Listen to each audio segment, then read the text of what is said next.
Bom, então nós hoje vamos dar sequência ao capítulo 7 da segunda parte do livro Paulo Estevão, o capítulo que se chama As Epístolas.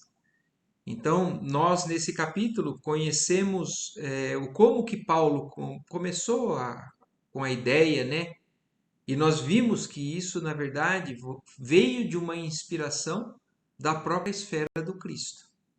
Então, a orientação que Jesus dá a ele para poder alcançar as necessidades dessas localizações por onde ele passou, que todo local onde ele ia novo sempre tinham demandas, necessidades, as responsabilidades que ele assumia, e muita coisa estava ficando para trás as dúvidas, as questões, os problemas surgiam e eles estavam pedindo socorro para Paulo. E por isso, então, sob a inspiração de Jesus, sob a inspiração também de Estevão, que Jesus, através de Estevão, né, junto com Paulo, constantemente ali pelo plano espiritual, então ele começa a escrever essas cartas. E essas cartas foram escritas, como ele também citou, né, no capítulo, ele nunca fez isso sozinho, ele sempre procurou a presença de mais pessoas junto dele, para que ele não pudesse faltar, para que, se ele tivesse dificuldade de alcançar a inspiração, outros supririam através da sensibilidade desses outros espíritos também trabalhadores do mestre. E aí então ele começou a escrever essas cartas. E a gente terminou a semana passada, ele estava em Corinto. O que ele começou a fundar, o trabalho dele já fazia 1 ano e meio que estava acontecendo, estava indo bem, mas a gente encerrou aquela leitura dizendo que ele estava começando a gerar um problema com relação aos judeus ali de Corinto, porque as sinagogas estavam esvaziando. O trabalho que Paulo estava fazendo na igreja ali recentemente fundada, o acolhimento aos necessitados, estava tirando os que frequentavam a sinagoga. E aí então terminou justamente isso, falando que os judeus não iriam deixar aquilo em paz, não iriam deixar o ex-rabino Paulo em paz, porque para eles era uma afronta, porque ele estava colocando uma propaganda que para eles era enganosa acima das leis de Moisés. Então, vamos continuar nesse contexto aí. E aí, o Emmanuel continua nos descrevendo isso, né? Era procônsul da Acaia, com residência em Corinto, um romano generoso e ilustre, que costumava agir sempre de acordo com a justiça em sua vida pública. Irmão de Sêneca, Júnio Galho, era homem de grande bondade e fina educação. O processo iniciado contra o ex-rabino foi às suas mãos, sem que Paulo tivesse a mínima notícia, e era tão grande a bagagem de acusações levantadas pelos israelitas que o administrador foi compelido a determinar a prisão do apóstolo para o inquérito inicial. Então, olha isso, eles estão falando, Emmanuel está contando, né, que esse Júnior Caio era uma pessoa justa, mas o que chegou nas mãos dele era de tamanho volume, né? Que ele foi obrigado a prender, mandar prender Paulo para que fosse averiguado, para que fosse determinado o que estava acontecendo. A sinagoga pediu com particular empenho que lhe fosse delegada a tarefa de conduzir o acusado ao tribunal. Longe de conhecer o móvel do pedido, o procônsul concedeu a permissão necessária, determinando o comparecimento dos interessados à audiência pública do dia seguinte. Então ele falou, olha, imagina, né, como uma pessoa responsável pela justiça. É algo sério que está acontecendo com relação a esse rapaz, né, essa pessoa.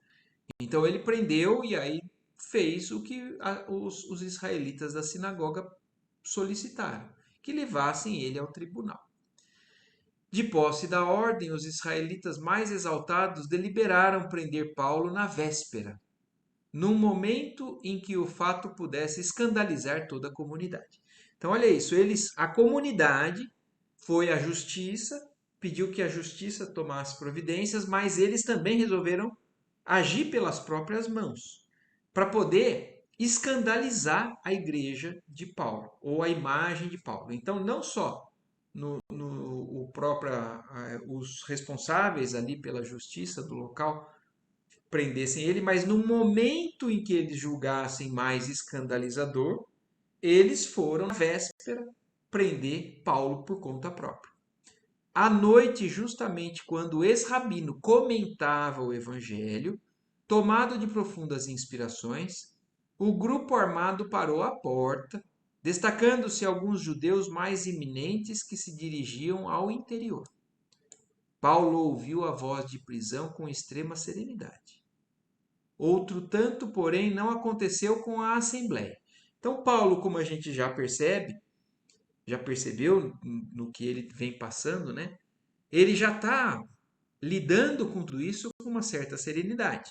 Então, quando aconteceu no meio do evangelho, no meio da pregação dele, ele, sereno, ouviu a voz de prisão e acatou, mas isso não aconteceu com todos.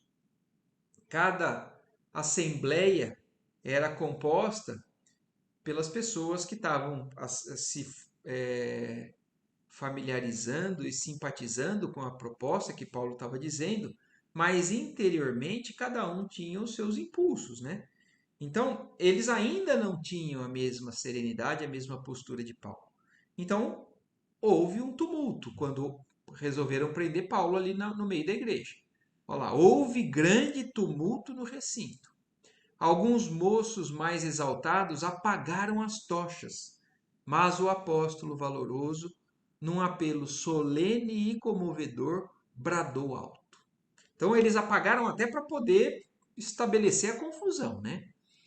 Irmãos, aí Paulo grita: Irmãos, acaso quereis o Cristo sem testemunho? A pergunta ressoou no ambiente, contendo todos os ânimos.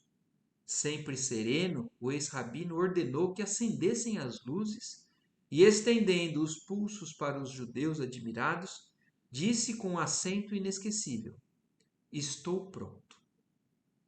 Um componente do grupo, despeitado com aquela superioridade espiritual, avançou e deu-lhe com os açoites em pleno rosto. Alguns cristãos protestaram. Os portadores da ordem de Galho revidaram com aspereza, mas o prisioneiro, sem demonstrar a mais leve revolta, clamou em voz mais alta. É difícil a gente conseguir entender o tamanho do que está acontecendo, né? Da postura de Paulo, do equilíbrio de Paulo, da confiança, do testemunho. Um tumulto naquele tempo, onde era comum, né? As brigas, né? Os linchamentos por conta própria. Então imaginem isso, a multidão do lado de Paulo querendo revidar, Paulo pedindo tranquilidade. A tranquilidade de Paulo irrita aos que foram prender, tanto é que dão açoitadas no rosto de Paulo, e ele, ainda sereno, fala de novo, né? Sem demonstrar a mais leve revolta. Olha o detalhe desse trecho que Emmanuel coloca aqui. Clamou em voz mais alta: Irmãos, regozijemo-nos em Cristo Jesus. Estejamos tranquilos e jubilosos, porque o Senhor nos julgou dignos. Olha a forma de Paulo encarar e entender tudo aquilo que estava acontecendo. Grande serenidade estabeleceu-se então na assembleia. Várias mulheres soluçavam baixinho. Áquila e a esposa dirigiram ao apóstolo um inolvidável olhar, e a pequena caravana demandou o cárcere na sombra da noite. Atirado ao fundo de uma enxovia úmida, Paulo foi atado ao tronco do suplício e houve de suportar a flagelação dos 39 açoites. Então, como se não bastasse, né, como era comum na época. Então ele chegou na cadeia, foi amarrado, né? E açoitado 39 vezes. Ele próprio estava surpreendido. Olha isso, surpreendido com o quê? Ele estava surpreso com algo que estava acontecendo. Sublime paz banhava-lhe o coração de brandos consolos. Ele estava surpreso com a serenidade e a paz que estava dominando ele. Ele estava conquistando a si próprio. Ele estava percebendo que, independente do que acontecesse, ele estaria sempre em paz. Essa é a conquista que Jesus reserva para todos nós. E ele mesmo estava surpreendido com aquilo que estava acontecendo, porque muitas vezes ele lutava para alcançar aquela postura, mas agora aquela postura já estava acontecendo de maneira realmente é, integral, eu imagino, né? Sem ele fazer o maior esforço, aquilo já fazia parte dele. E ele estava impressionado, surpreendido com aquilo, com a sublime paz que estava banhando o coração dele, ele sendo açoitado. Não obstante sentir-se sozinho, entre perseguidores cruéis, experimentava nova confiança no Cristo. Ele tinha confiança num momento como esse, e a gente, na verdade, num momento como esse, é quando a gente duvida. Nessas disposições, não lhe doíam as vergastadas impiedosas. A gente começa a imaginar ou começar a entender realmente o que é atingir esse grau de elevação, de espiritualização, a ponto dele não sentir a dor do corpo. A gente começa talvez a entender a serenidade de Jesus na cruz, porque Jesus muito acima de Paulo. Ele era capaz então de coisas muito maiores do que Paulo. Mas Paulo, de onde ele saiu até onde ele já estava alcançando, ele atingiu um grau de êxtase, de integração com esses planos mais elevados, a ponto de não sentir mais as dores do corpo físico. Então, olha isso, a grandiosidade desse momento que a gente está lendo aqui, né? Então, não lhe doíam as vergastadas impiedosas, debalde os verdugos espicaçavam-lhe o espírito ardente com insultos e ironias. Na prova rude e dolorosa, compreendeu alegremente que havia atingido a região da paz divina. No mundo interior, que Deus concede a seus filhos depois das lutas acerbas e incessantes por eles mantidas na conquista de si mesmos. Então ele estava começando a entender o que estava acontecendo. Ele atingiu uma região de uma paz muito além do que o que a gente pode imaginar, porque ele estava conquistando a si mesmo. O equilíbrio sobre si mesmo, sobre as paixões, sobre aquele autoritarismo, sobre a vontade pessoal. Ele estava se entregando completamente nas mãos de Deus e de Jesus, e isso estava refletindo já no que ele sentia, no que ele estava vibrando. De outras vezes, o amor pela justiça o conduzira a situações apaixonadas, a desejos mal contidos. Então, a rebeldia, ao desejo de fazer a pessoa entender que ela estava errada, de querer revidar, de querer fazer entender. Agora, ele não tinha mais esse desejo incontrolável dentro dele. Há polêmicas ríspidas, mas ali, enfrentando os açoites que lhe caíam nos ombros seminus, abrindo sulcos sangrentos, tinha uma lembrança mais viva do Cristo, a impressão de estar chegando aos seus braços misericordiosos, depois de caminhadas terríveis e ásperas, desde a hora em que havia caído às portas de Damasco.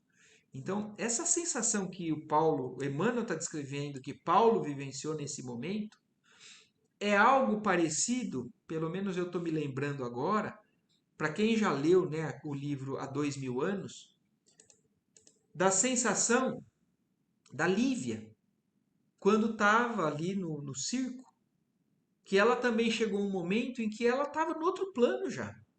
Ela não estava no plano do sofrimento.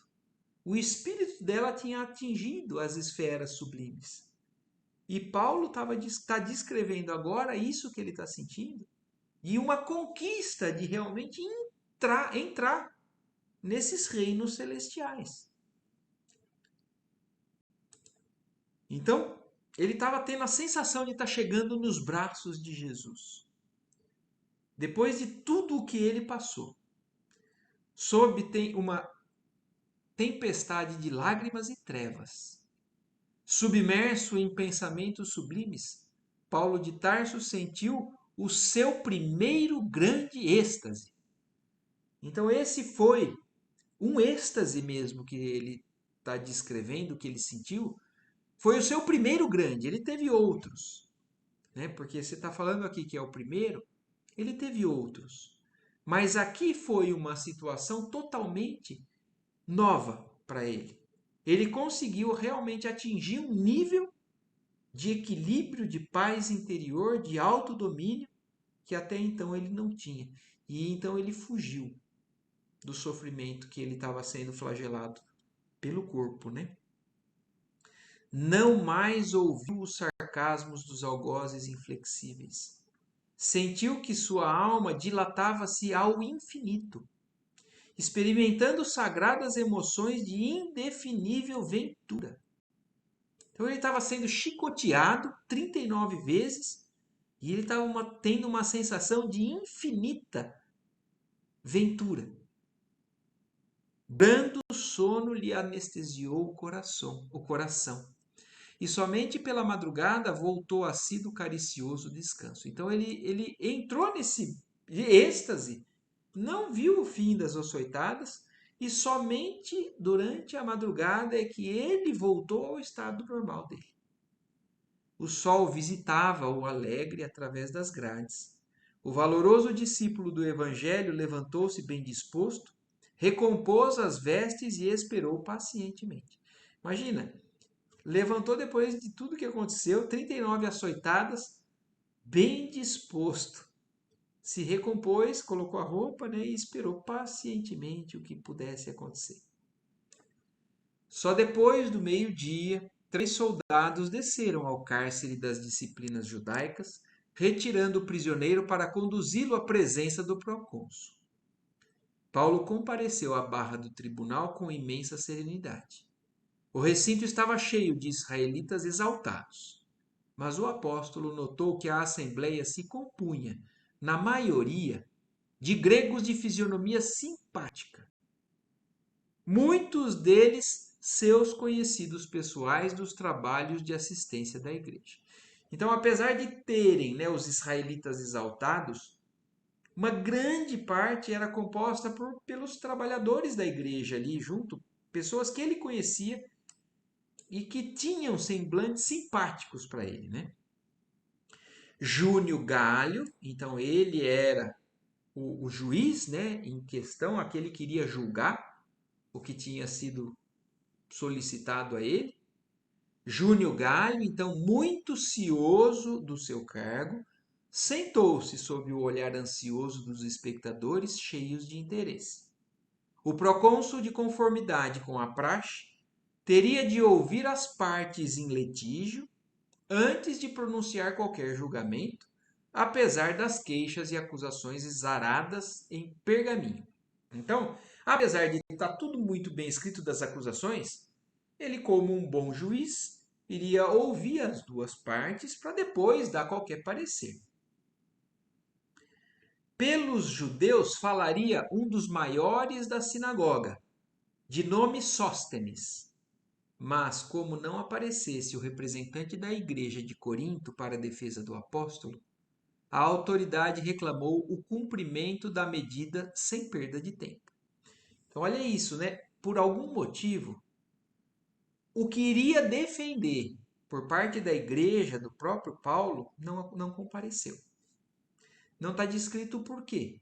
Talvez a pessoa não conseguiu estar pronta para dar esse testemunho, para defender, para enfrentar o que iria enfrentar. Talvez estivessem realmente impossibilitado ou por questões externas ou internas, não sabemos. O fato é que um grande acusador estava lá, era Sóstenes, e o que iria defender Paulo não estava. Mas aí eles pedem que cumpre-se, então o que seja que tenha cumprido. Paulo de Tarso, muito surpreendido, rogava intimamente a Jesus fosse o patrono de sua causa, que ele mesmo fosse o patrono de sua causa. Quando se destacou um homem que se prontificava a depor em nome da igreja. Então aí o quem deveria ter ido não foi, mas dali da multidão surge alguém que se prontifica a depor em nome de Paulo, em nome da igreja. Era Tito Justo. Então aquele mesmo quem começou a igreja, né? O romano generoso, que não desprezava o ensejo do testemunho. Então ele enxerga que assim tem a vontade de dar o testemunho naquela hora, achava que não deveria fugir e assume então essa responsabilidade. Verificou-se então um fato inesperado. Os gregos da Assembleia prorromperam em frenéticos aplausos. Então, olha isso, aqueles simpatizantes de Paulo, quando viram quem iria, né, defender Paulo, Tito Justo, que era uma pessoa muito querida ali, aplaudiram. Júnior Galho determinou que os acusadores iniciassem as declarações públicas necessárias. Sóstenes entrou a falar com grande aprovação dos judeus presentes. Acusava Paulo de blasfemo, desertor da lei, feiticeiro. Referiu-se ao seu passado acrimoniosamente. Contou que os próprios parentes o haviam abandonado. Então, olha isso, eles têm conhecimento da vida de Paulo, de quem é, quem foi, o que aconteceu depois dessa conversão. Então, eles têm embasamento muitas vezes, e esse Sóstenes, então, expõe tudo isso ao juiz ali, né? Até falou que os próprios parentes abandonaram ele. O procônsul ouvia atento, mas não deixou de manter uma atitude curiosa. Com o indicador da direita, comprimia um ouvido sem atender à estupefação geral. Quer dizer, olha que curioso, e é o que Emmanuel está descrevendo. Ele estava ouvindo tudo o que Sóstenes estava falando, mas ele tinha uma atitude estranha, curiosa. Ele tampava com o dedo direito o ouvido, independente do que os outros achassem, olha, sem atender à estupefação geral. Mas ele ouviu todo o parecer do Sóstenes dessa maneira. O maioral da sinagoga, no entanto, desconcentrava-se com aquele gesto. Então, de certa forma, aquele gesto, né, do procônsul estava desconcertando Sóstenes. Terminando, o libelo apaixonado, quanto injusto, Sóstenes interrogou o administrador da Acaia relativamente à sua atitude, que exigia um esclarecimento, a fim de não ser tomada por desconsideração. Então, olha isso. Aí o Sóstenes falou tudo que tinha falado, mas falou assim: eu quero saber, por que você está agindo dessa maneira? Para entender se realmente não era uma desconsideração para com a pessoa dele. Galho, porém, muito calmo, respondeu fazendo humorismo. Suponho não estar aqui para dar satisfação de meus atos pessoais, e sim para atender aos imperativos da justiça. Mas, em obediência ao código da fraternidade humana, declaro que, a meu ver, todo administrador ou juiz em causa alheia deverá reservar um ouvido para a acusação e o outro para a defesa. Olha que curiosa a atitude desse procônsul, né? Mas ele, então, com uma certa com um certo humorismo, responde dessa maneira para Sóstenes.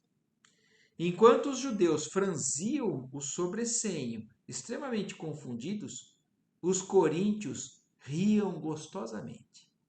O próprio Paulo achou muita graça na confissão do procônsul, sem poder disfarçar o sorriso bom que lhe iluminou repentinamente a fisionomia.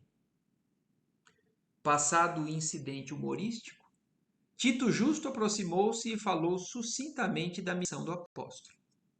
Suas palavras obedeciam a largo sopro de inspiração e beleza espiritual. Então, olha isso. Ele também bem intencionado, ele também elevado, alcança também a inspiração dos espíritos mais elevados, né? Talvez de Estevão, não sei, não está dizendo isso, porque Estevão era a fonte de inspiração maior de Paulo. Mas de alguma maneira, ele estava inspirado pelos espíritos de luz ali, e então ele fala, né, com uma beleza espiritual, defendendo Paulo, sucintamente. Júnior Galho, ouvindo a história do convertido de Damasco, dos lábios de um compatrício, mostrou-se muito impressionado e comovido. De quando em vez os gregos prorrompiam em exclamações de aplauso e contentamento. Os israelitas compreenderam que perdiam terreno de momento a momento. A fim dos trabalhos, o chefe político da Acaia tomou a palavra para concluir que não via crime algum no discípulo do Evangelho. Que os judeus deviam, antes de qualquer acusação injusta, examinar a obra generosa da igreja de Corinto, porquanto, na sua opinião, não havia agravo dos princípios israelitas. Que a só controvérsia de palavras não justificava violências, concluindo pela frivolidade das acusações e declarando não desejar a função de juiz em assunto daquela natureza. Olha isso, ele deu o parecer dele e falou assim: eu não acho que ele deva ser julgado por nada disso. Aliás, não quero nem ser juiz de coisas nesse assunto dessa natureza. Cada conclusão formulada era ruidosamente aplaudida pelos coríntios. Quando Júnior Galho declarou que Paulo devia considerar-se em plena liberdade, os aplausos atingiram ao delírio. Então imaginem, né, esse procônsul já era realmente. Só da gente ver que ele era um procônsul que prezava pela justiça. Ele procurava fazer a justiça e não realmente ser apaixonado por uma opinião ou por outra, ser tendencioso a um lado ou outro, não. Ele estava ali para fazer a justiça.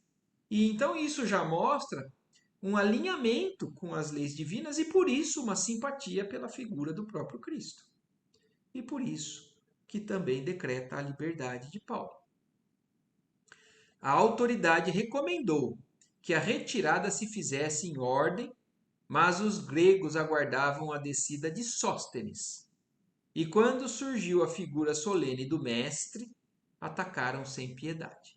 Então, olha aqui, mais uma vez, apesar de Paulo ter demonstrado tudo que ele demonstrou, dá o exemplo, né? Os gregos que estavam do lado de Paulo não, não quiseram deixar barato. Sempre existe essa questão, né, por parte da maioria daquela época e muitos dos dias de hoje, de querer fazer a justiça com as próprias mãos. Se a justiça não resolveu, então nós vamos resolver isso aqui fora. E foi o que aconteceu. Apesar de Paulo ter sido libertado, de a autoridade pedir que tudo fosse feito em ordem, os gregos ficaram esperando lá fora e quando Sóstenes desceu, atacaram ele sem piedade.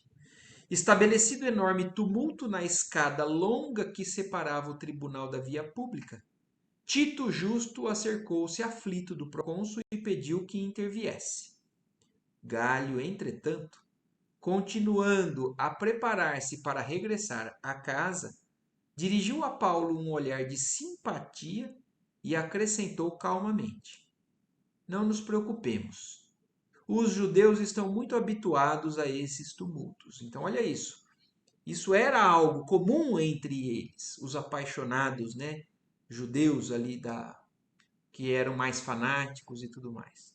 Então, o Júnior Galho, né, vendo aquilo acontecer, eu pedi ordem, já absolvi, mas não quer mais se envolver.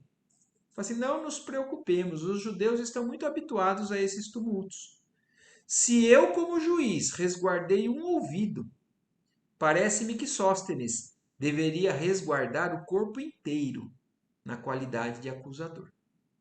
Então, olha isso, se o Galho falando, né?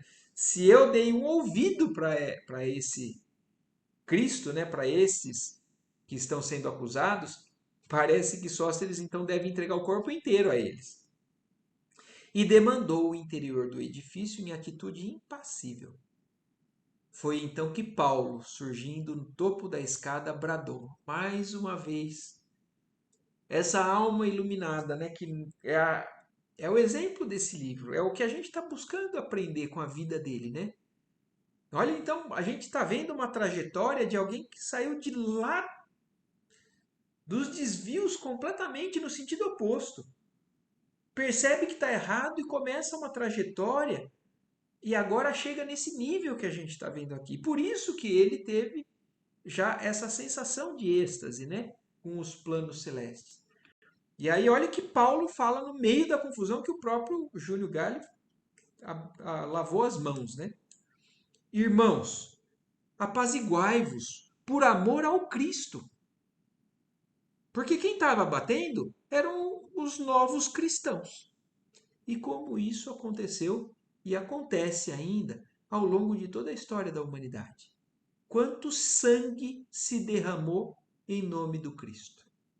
Quanto sangue, quanta discussão, não precisa mais nem ser sangue derramado, mas quanta violência, agressão, intolerância ainda vai se ter em nome do Cristo. E Paulo, naquele momento, pede paz, em nome do amor a Jesus Cristo. A exortação caiu em cheio sobre a turba numerosa e tumultuária. O efeito foi imediato. Cessaram os rumores e os impropérios. Os últimos contendores paralisaram os braços inquietos. O convertido de Damasco acorreu pressuroso em socorrer Sóstenes, cujo rosto sangrava. Paulo foi e socorreu Sóstenes. Enquanto eles todos estavam batendo em Sóstenes, achando que estava defendendo Paulo, o acusador implacável do dia foi conduzido à sua residência pelos cristãos de Corinto, por atenderem aos apelos de Paulo com extremos cuidados. Então, aquele quem tinha sido acusado foi quem socorreu. E Paulo não só socorreu, mandou levar ele para a casa dele. Pediu para que levassem para a casa dele, com extremos cuidados. Grandemente despeitados com o insucesso, os israelitas da cidade maquinaram novas investidas. Mas o apóstolo, reunindo a comunidade do evangelho, declarou que desejava partir para a Ásia, a fim de atender a insistentes chamados de João, na fundação definitiva da igreja de Éfeso.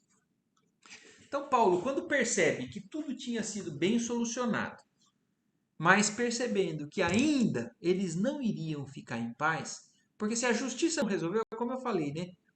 Existe ainda um prurido dentro deles. Fala assim, não, eles não entendem, não aceitam.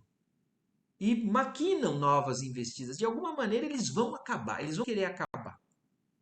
E aí Paulo, percebendo isso, declara que deseja ir para a Ásia a fim de começar a atender aos chamados de João.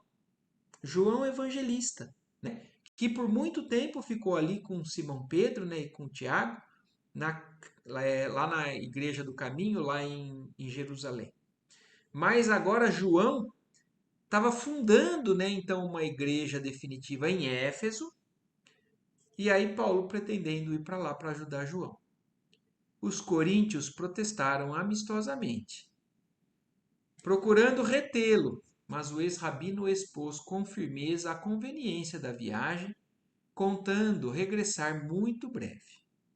Todos os cooperadores da igreja estavam desolados, principalmente Febe, notável colaboradora do seu esforço apostólico em Corinto, não conseguia ocultar as lágrimas do coração.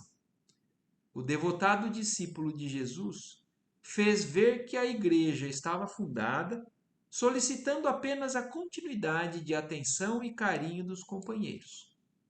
Não seria justo, a seu ver, enfrentar novamente a ira dos israelitas, parecendo-lhe razoável esperar o concurso do tempo para as realizações necessárias. Então, o que Paulo entende, né?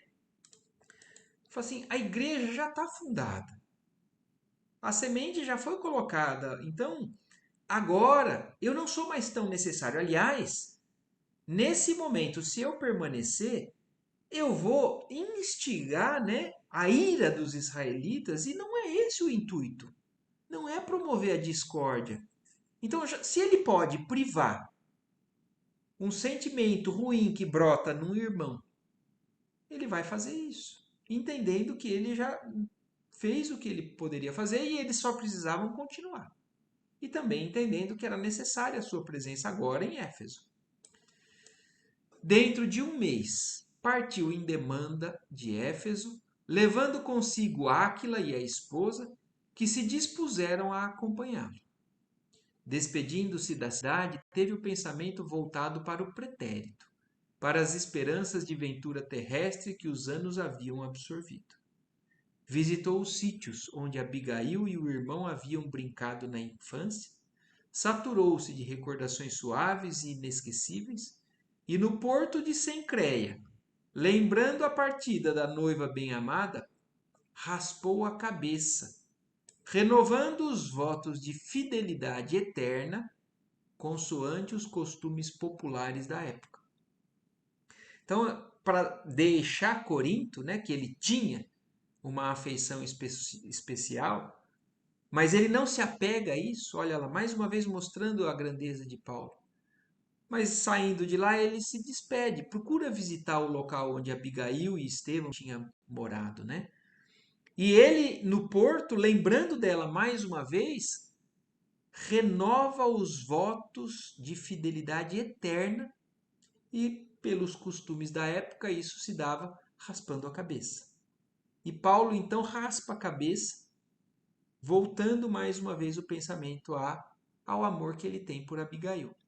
Agora, pensando nisso, né, que está sendo descrito aqui, porque isso eu acho que é para mim, e imagino que para a maioria. A gente sempre.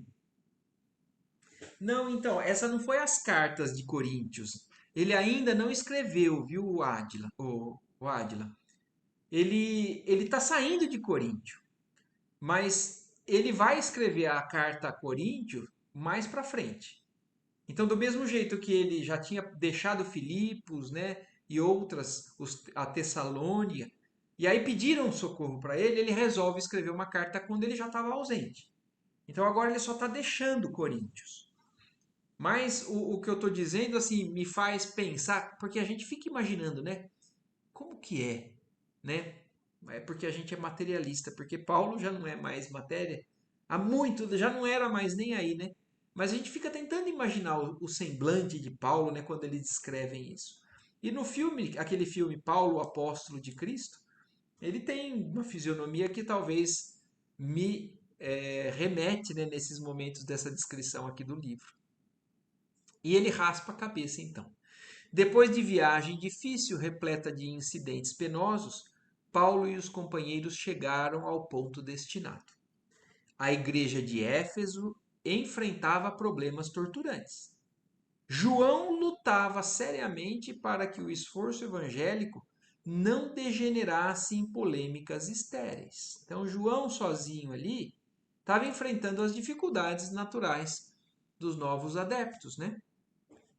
Então, para que não degenerasse nas polêmicas, nas disputas de ideias, né, divergentes, muitas vezes que acontecem com todos nós. E o intuito é preservar a mensagem original do Cristo, mas muitos de nós, muitas vezes, arrastamos essa mensagem em nosso próprio favor e isso gera uma série de tumulto, né, de confusão entre outros também apaixonados do outro lado. Porque se tiver alguém ali no meio que esteja mais alinhado, não vai discutir, né? Mas sempre as polêmicas acontecem por parte de corações fanáticos, apaixonados. Mas os tecelões chegados de Corinto deram-lhe mão forte na cooperação imprescindível. Então, Paulo chega a Éfeso, né? Então, aqui também, Ádila, como a gente está vendo, ele está chegando em Éfeso, conhecendo Éfeso e vai fundar a igreja. Mas a carta aos Efésios talvez seja escrita bem lá na frente. Muitas das cartas de Paulo a gente sabe que foram escritas da prisão dele, né, em Roma. Então, chegaram e deram suporte para João. Em meio das acaloradas discussões que houve de manter com os judeus na sinagoga, o ex-rabino não olvidou certas realizações sentimentais que almejava desde muito. Quer dizer, apesar das discussões ali, da luta, né? Ele não se esqueceu de alguns desejos que ele tinha intimamente. E olha quais eram uns desses desejos, né? Com delicadeza extrema. Visitou a mãe de Jesus, na sua casinha singela que dava para o mar. Porque a gente sabe que Maria foi morar em Éfeso com João, evangelista, né? Quem Jesus na cruz entrega ele como sendo o filho dela, né? Como se ela fosse para cuidar de João e João para cuidar dela como mãe. E eles, então, João e Maria, a mãe de Jesus, morando em Éfeso, então nesse momento Paulo vai conhecer, né? Vai conversar com a mãe de Jesus. E impressionou-se fortemente com a humildade daquela criatura simples e amorosa, que mais se assemelhava a um anjo vestido de mulher. Como que será conversar com Maria, né? O Paulo teve esse privilégio ainda, mesmo não tendo conhecido Jesus ainda antes da crucificação. Paulo de Tarso interessou-se pelas suas narrativas cariciosas a respeito da noite do nascimento do Mestre. Gravou no íntimo suas divinas impressões e prometeu voltar na primeira oportunidade a fim de recolher os dados indispensáveis ao evangelho que pretendia escrever para os cristãos do futuro. Maria colocou-se à sua disposição com grande alegria. O apóstolo, entretanto, depois de cooperar algum tempo na consolidação da igreja, considerando que Áquila e Prisca se encontravam bem instalados e satisfeitos, resolveu partir buscando novos rumos. Debalde os irmãos procuraram dissuadi-lo, rogando ficasse na cidade por mais tempo. Prometendo regressar logo que as circunstâncias permitissem, alegou que precisava ir a Jerusalém levar a Simão Pedro o fruto da coleta de anos consecutivos nos lugares que percorreram. Então, olha isso, Paulo não se prende a lugar nenhum. Paulo, a vida dele é pautada no cumprimento da missão dele, no cumprimento do dever de trabalhar pelo Cristo, aonde ele tivesse sendo mais necessário. Então ele montou a igreja, ajudou lá João, está pronto, vamos seguir adiante. Ele tinha o compromisso com Simão Pedro, porque vocês se lembram que naquele capítulo em que a igreja de Jerusalém mostra uma dependência financeira dos fariseus, ele promete e, como fala, ele cumpre essa promessa até o fim da sua existência. E nessa segunda viagem que Paulo faz por todo esse trecho que nós vimos até agora, ele coletou muito recurso para poder levar para Jerusalém. Então, encerrado o seu compromisso ali em Éfeso, ele fala: não, eu preciso seguir adiante, eu preciso levar isso a Simão Pedro. O filho de Zebedeu, que conhecia o projeto antigo, deu-lhe razão para empreender a viagem sem mais demora. Como já se encontrasse novamente a seu lado, Silas e Timóteo fizeram-lhe companhia nessa nova excursão. através de enormes dificuldades, mas pregando sempre a boa nova com verdadeiro entusiasmo devocional, chegaram ao porto de Cesareia, onde permaneceram alguns dias, instruindo os interessados no conhecimento do Evangelho. Então não tinha lugar onde eles parassem que eles não pregassem, que eles não usassem da oportunidade de esclarecer e levar a boa nova a quem quer que desejasse. Dali dirigiram-se a pé para Jerusalém, distribuindo consolações e curas ao longo dos caminhos. Chegados à capital do judaísmo, o ex-pescador de Cafarnaum recebeu-os com júbilos inexcedíveis. Simão Pedro apresentava grande abatimento físico, em virtude das lutas terríveis e incessantes para que a igreja suportasse, sem maiores abalos, as tempestades primitivas. Seus olhos, porém, guardavam a mesma serenidade característica dos discípulos fiéis. Paulo entregou-lhe alegremente a pequena fortuna, cuja aplicação iria assegurar maior independência à instituição de Jerusalém para o desenvolvimento justo da obra do Cristo. Pedro agradeceu comovido e abraçou-o com lágrimas. Os pobres, os órfãos, os velhos desamparados e os convalescentes teriam doravante uma escola abençoada de trabalho santificante. Então, porque vocês se lembram também a ideia que Paulo teve naquela época foi de construir uma oficina de trabalho àqueles necessitados, para que eles não só recebessem, mas tivessem a oportunidade de também se sentir úteis, de crescer, de através do esforço pessoal, onde estava sendo dada a oportunidade, eles pudessem se reerguer também, não só através do da mendicância, né? do pedir e receber sem poder retribuir. Pedro notou que o ex-rabino também estava alquebrado de corpo, muito magro, muito pálido, cabelos já grisalhos, tudo nele denunciava a intensidade das lutas empenhadas. As mãos e o rosto estavam cheios de cicatrizes. Então, olha aí, isso é Paulo. Cheio de cicatrizes no rosto, na mão, por dar o testemunho, por não desistir, não ter medo de enfrentar o que quer que fosse, para cumprir o seu dever de cristão. O ex-pescador, diante do que via, falou-lhe com entusiasmo das suas epístolas, que se espalhavam por todas as igrejas, lidas com avidez. Então, olha que legal, agora Paulo estava tendo um retorno daquilo que ele tinha escrito, por parte do próprio Simão Pedro. E olha o que Pedro está falando agora, né? É um sucesso. Realmente aquela ideia, que não é à toa, veio do alto, mas estava realmente repercutindo positivamente em todos, a todos a quem aquilo chegava. E, como fala, espalhavam por todas as igrejas que liam o texto, a carta de Paulo com avidez. Profundamente experimentado em problemas de ordem espiritual, alegou a convicção de que aquelas cartas provinham de uma inspiração direta do Mestre Divino. Observação que Paulo de Tarso recebeu comovidíssimo, dada a espontaneidade do companheiro. Então, olha isso, Pedro falou inclusive para ele que ele tinha certeza que a inspiração daquelas cartas vinha diretamente de Jesus Cristo. E Paulo fica sensibilizado.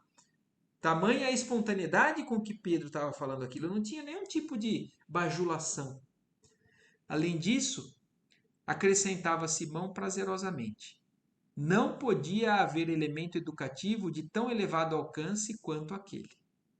Conhecia cristãos da Palestina que guardavam cópias numerosas da mensagem aos Tessalonicenses. Então, olha isso, começando a fazer, porque é como a gente viu, né? Paulo escreveu as cartas aos povos. Então, a carta aos Tessalonicenses era aos Tessalonicenses, de acordo com as necessidades e os problemas do povo daquele local. Mas era útil para outras pessoas. Então, outras povoados guardavam cópias das cartas que ele mandava para outras igrejas. As igrejas de Jope e Antipatres, por exemplo, comentavam as epístolas, frase por frase. Então passou a ser como se a referência do que eles tinham da leitura do Evangelho de Levi, né, de Mateus, agora esse era um novo documento, essa era uma nova literatura de para eles de origem divina, de origem da inspiração do Cristo. O ex-rabino sentiu imenso conforto para prosseguir a luta redentora. Após alguns dias, demandou Antioquia junto dos discípulos. Descansou algum tempo junto dos companheiros bem-amados, mas sua poderosa capacidade de trabalho não permitia maiores intermitências de repouso. Nessa época, não passava semana que não recebesse representações de diversas igrejas dos pontos mais distantes. Antioquia de Psídia sumariava dificuldades. Icônio reclamava novas visitas. Bereia rogava providências. Corinto carecia esclarecimentos. Colossas insistia por sua presença breve. Paulo de Tarso, valendo-se dos companheiros da ocasião, enviava-lhes letras novas, a todos atendendo com o maior carinho. Em tais circunstâncias, nunca mais o apóstolo dos gentios esteve só na tarefa evangelizadora. Então, olha isso. Paulo estava sendo requisitado ao extremo e ele não se sentiu a estrela, né? Ele sempre, cada vez mais humilde, cada vez mais entendendo a necessidade de ajuda, de estar junto com aqueles que também eram trabalhadores fiéis. Então, na sua tarefa evangelizadora, ele procurava sempre estar acompanhado, ou de escrita, né, da carta, ou de pregação. Sempre assistido por discípulos numerosos, suas epístolas, que ficariam para os cristãos do futuro, estão, em sua maioria, repletas de referências pessoais suaves e doces. Terminando o estágio em Antioquia, voltou ao berço natal, aí falando das verdades eternas e conseguindo despertar grande número de tarcenses para as realidades do Evangelho. Em seguida, internou-se de novo pelas alturas do Tauro, visitou as comunidades de toda a Galácia e Frígia, levantando o ânimo dos companheiros de fé, no que empregou elevada percentagem de tempo. Nesse afã incansável e incessante, consegue arregimentar novos discípulos para Jesus, distribuindo grandes benefícios em todos os recantos iluminados pela sua palavra edificante, porque também ilustrada em fatos. Em toda parte, lutas sem tréguas, alegrias e dores, angústias e amarguras do mundo, que não chegavam a lhe arrefecer as esperanças nas promessas de Jesus. De um lado, eram os israelitas rigorosos, inimigos ferrenhos e declarados do Salvador. Do outro, os cristãos indecisos, vacilando entre as conveniências pessoais e as falsas interpretações. O missionário tarcense, no entanto, olha, eu acho interessante a gente prestar atenção nessa parte aqui, né? De onde vêm as dificuldades, né? Do discípulo sincero no dia a dia. Então, de um lado, os israelitas rigorosos, né? Então, a oposição orgulhosa e fanática da religião antiga que não aceita a nova revelação. Então, isso vale para nós, os espíritas, hoje, porque o mundo ainda não enxerga o espiritismo como, por exemplo, também eles não enxergavam o Cristo como Messias, tendo vindo até a Terra. Então, aqueles que ainda são cristãos também, mas não querem entender o Espiritismo como uma revelação que não separa, mas que acrescenta, que enriquece, que esclarece cada vez mais, esses condenam o Espiritismo e colocam aquilo também como sendo coisa do demônio e tudo mais. Então, por um lado, esses são inimigos ferrenhos, e do outro, cristãos indecisos, vacilando entre as conveniências pessoais e as falsas interpretações. Então, ou são a oposição fanática das religiões antigas, ou são os novos adeptos do Espiritismo, da nova revelação, do Consolador prometido, mas que distorcem a verdade por conveniências pessoais ou falsas interpretações. Então, a verdade pura nunca vai ser, na verdade, abalada, mas vai encontrar esses dois oponentes, né? Que está bem exemplificado aqui. O que aconteceu para Paulo na época acontece no espiritismo de hoje, dentro da casa espírita e fora da casa espírita. O missionário tarsense, no entanto, conhecendo que o discípulo sincero terá de experimentar as sensações da porta estreita todos os dias, nunca se deixou empolgar pelo desânimo, renovando a cada hora o propósito de tudo suportar, agir, fazer e edificar pelo Evangelho, inteiramente entregue a Jesus Cristo. Então, olha também aqui na continuidade daquilo que ele identifica como sendo as lutas, ele dá também como nós devemos nos comportar, independente das dificuldades, né? Nunca ele se deixou empolgar pelo desânimo e pensando que sempre ele deveria a tudo suportar, agir, fazer, edificar em nome do Evangelho, em nome da verdade, em nome do Cristo, entregando integralmente a obra a Jesus Cristo. E aqui termina, eu acho que vamos parar por aqui, porque aqui nós já. Aí ele resolve mais uma vez voltar para Éfeso, né? Vou ler só mais esse trecho. Vencidas as lutas indefesas, deliberou indefesas, deliberou regressar a Éfeso, interessado na feitura do evangelho decalcado nas recordações de Maria. Então ele quis voltar lá para conversar com Maria como ele tinha prometido. Não mais encontrou Áquila e Prisca, retornados a Corinto em companhia de um tal Apolo. É lindo, né, Adna? Que se notabilizara por sua cultura entre os recém-convertidos. Embora pretendesse apenas manter algumas conversações mais longas com a filha inesquecível de Nazaré, foi compelido a enfrentar a luta séria com os cooperadores de João. A sinagoga conseguira grande ascendente político sobre a igreja da cidade que ameaçava sossobrar. O ex-rabino percebeu o perigo e aceitou a luta, sem reservas. Durante 3 meses, discutiu na sinagoga em todas as reuniões. A cidade, que se mantinha em dúvidas atrozes, parecia alcançar uma compreensão mais elevada e mais rica de luzes. Multiplicando as curas maravilhosas, Paulo um dia, tendo imposto as mãos sobre alguns doentes, foi rodeado por claridade indefinível do mundo espiritual. Então, olha isso que aconteceu. Uma luz envolveu Paulo nessa disputa, ainda mais nessas questões, né, de dificuldade que ele estava enfrentando de novo ali em Éfeso.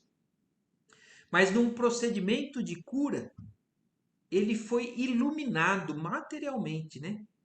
As vozes santificadas que se manifestavam em Jerusalém e Antioquia falaram na praça pública. Esse fato teve enorme repercussão e deu maior autoridade aos argumentos do apóstolo em contradita aos judeus. Então, o fato que, na verdade, amparou Paulo, porque ele, tentando fazer o que ele sempre fez, na verdade, ele acabou promovendo um fenômeno, né, que aos olhos daqueles que ainda estavam em dúvida ou que tinham algumas questões ainda pendentes, ficaram extasiados de ver aquele homem iluminado promovendo curas e as vozes santificantes, né? Então as vozes do alto, né, da espiritualidade superior, pode ser dita, né, do Espírito Santo, falaram em praça pública. E aquilo surpreendeu e deu, na verdade, então uma repercussão com uma credibilidade maior para Paulo com as questões que estavam acontecendo com os judeus, né? Então, com certeza, já algo que ameniza um pouquinho a luta, né, de Paulo, dá uma trégua, uma certa trégua a ele. Mas nós vamos parar por aqui, para dar sequência, então, né? Logo que ele está aqui, então, em Éfeso novamente, com relação a esses novos acontecimentos. Mas como a Águila já disse, né? Mais um capítulo maravilhoso e com muita coisa para a gente pensar, aprender. Durante a semana toda aí nós vamos ter muito que ficar lembrando da história de Paulo mais uma vez. Certo? Alguma coisa que vocês queiram acrescentar? Gandolf, Ádila, tudo certo? Então tá joia. Bom, então vamos mais uma vez agradecer a Deus, né, pela oportunidade da gente estar aqui junto, estudando, lendo e compartilhando. Que Deus abençoe mais essa semana, mais uma noite. Todos nós, até a semana que vem. Boa noite, Gandolf. Então, aqui. Boa noite, Ádila. Até.